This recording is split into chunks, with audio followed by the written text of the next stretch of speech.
Stephen A has called me and been there every step of the way. I will say that. I will say Stephen A has reached out. He's called, asked me anything. Juvie, he's like, man, Juvie just wanted to say, hey, that's his boy. He just wanted to say, hey, you good? Hey, you good? I'm good. I'm good. Look, I know a lot of people say a lot of things about Stephen A. All I can attest to is the way Stephen A is with Shannon. And he's been great. Because when I went through what I was going through at Fox, he was there. When I was going through what is this, he would call it anything I can do. What can I do? I won't get into private conversations that we have because that's between he and I. Right. But there are a lot of other people, well, I shouldn't say a lot of the parcel of land. There were a few, quite a few. When Shannon Sharpe leaned back in his chair that night, the laughter had faded. The jokes were gone. What remained was honesty, raw, heavy, unfiltered honesty. You could hear it in his tone. You could feel it in the silence between his words. This wasn't entertainment anymore. This was therapy broadcast to millions. He looked across the table at Ochocinco, eyes calm but tired, and said quietly, I don't even know who I can really trust anymore. It wasn't just a statement. It was the sound of a man who carried too much for too long. The room grew still. Even Joe, the usual comic relief, didn't say a word. Everyone knew this was one of those moments when the mask slips, when the truth finally escapes. Shannon Sharpe started to unpack it all, slowly, like peeling layers of a wound that never fully healed. He talked about how his phone used to never stop ringing, texts, calls, invites, messages, everyone wanting a piece of Uncle Shay Shay. But the moment the headlines turned, the energy changed. The same people who once shouted his name went quiet. The same hands that clapped for him disappeared into pockets when things got dark. Everybody loves you when you're up, Shannon Sharpe said, shaking his head. But when you fall, when the lights go off, that's when you see who's really there. And in that sentence, that slow, broken sentence was every bruise left by fame.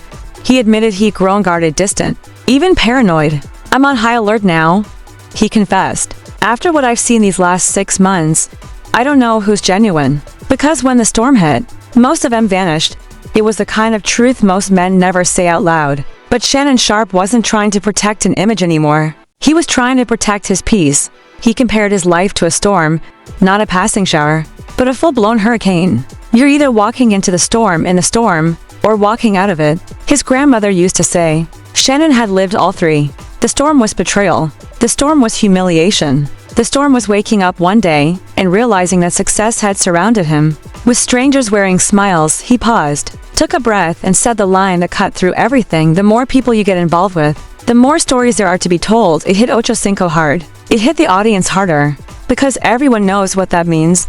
The more people you let close, the more chances you give for your story to be twisted when you're not around to defend it. Then Shannon Sharpe's voice changed again, softer now, like he was remembering something that gave him hope.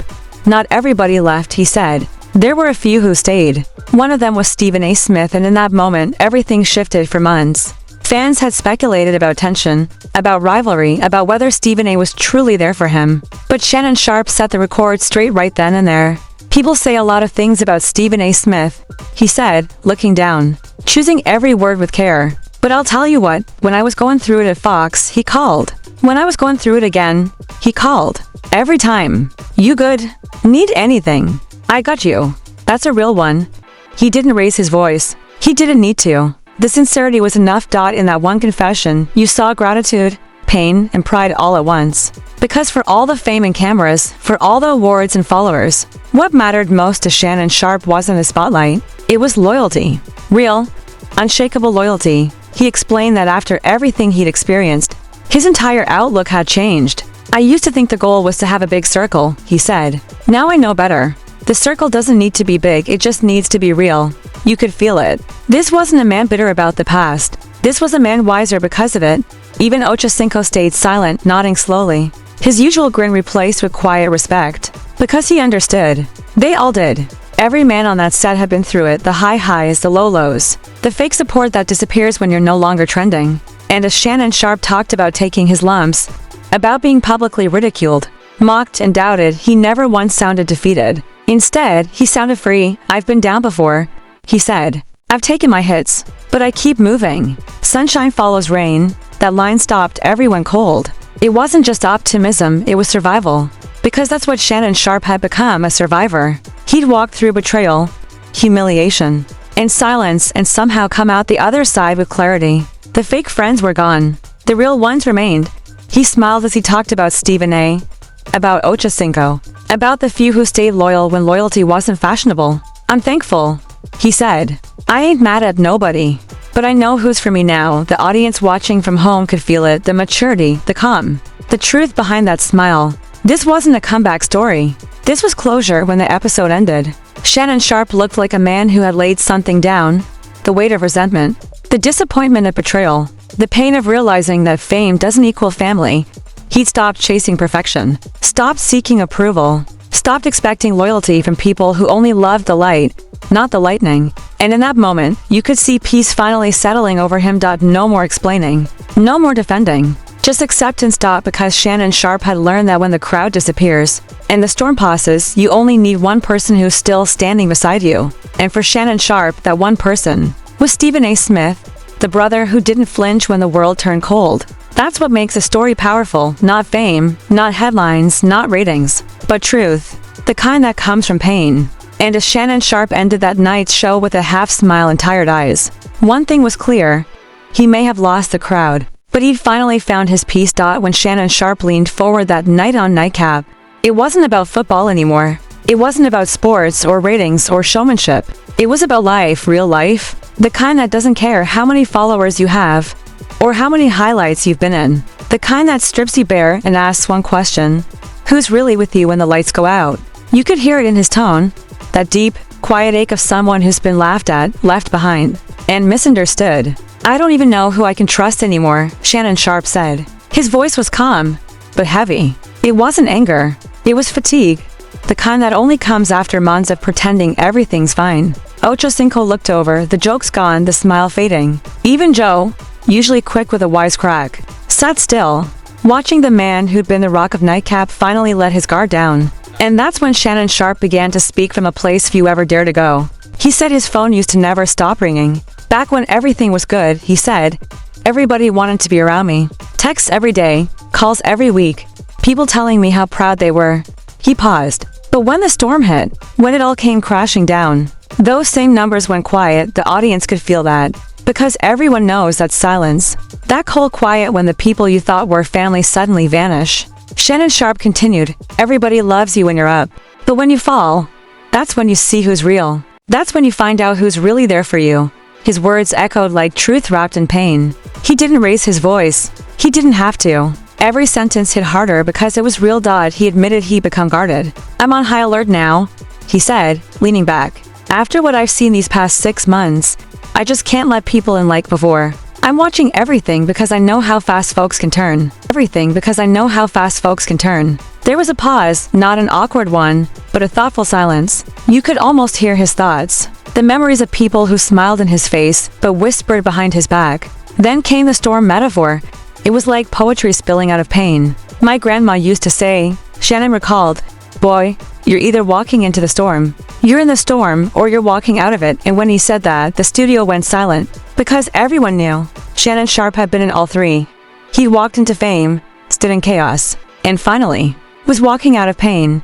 But the part that changed everything came next. He said, "The more people you let in, the more stories there are to be told." It was quiet truth disguised as wisdom. A simple sentence that exposed how fame works, that the bigger your circle, the easier it is for betrayal to find a door. That's when Shannon Sharpe looked up and said the one name that still means loyalty in his book. "Stephen A. Smith."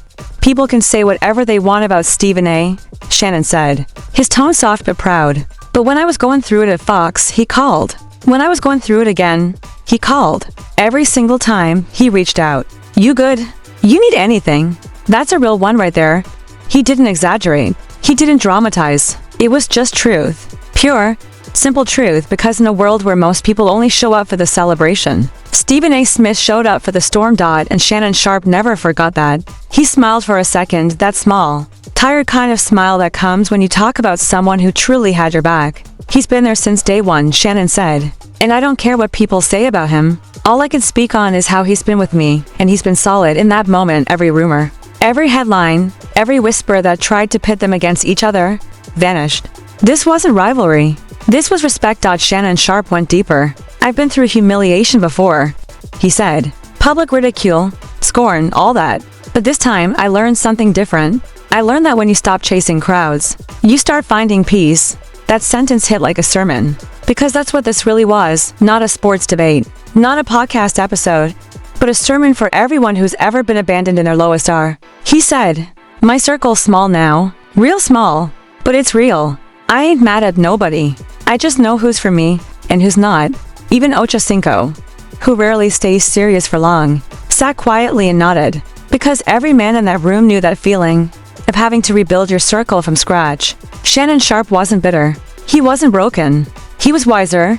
He talked about grace, about giving people room to fail, about forgiving without forgetting. "I used to chase perfection," he said. "Now I chase peace." And then, with that same calm voice that once shouted across sports debates, he said, "I've been down before. I've taken my lumps, but I keep moving." Because sunshine follows rain, the camera caught him smiling right after. Not a forced smile, not a performative grin. It was a smile of a man who had made it through. You could tell Shannon Sharpe had changed. The loud, fiery debater was still there, but now there was something deeper behind his eyes. Perspective.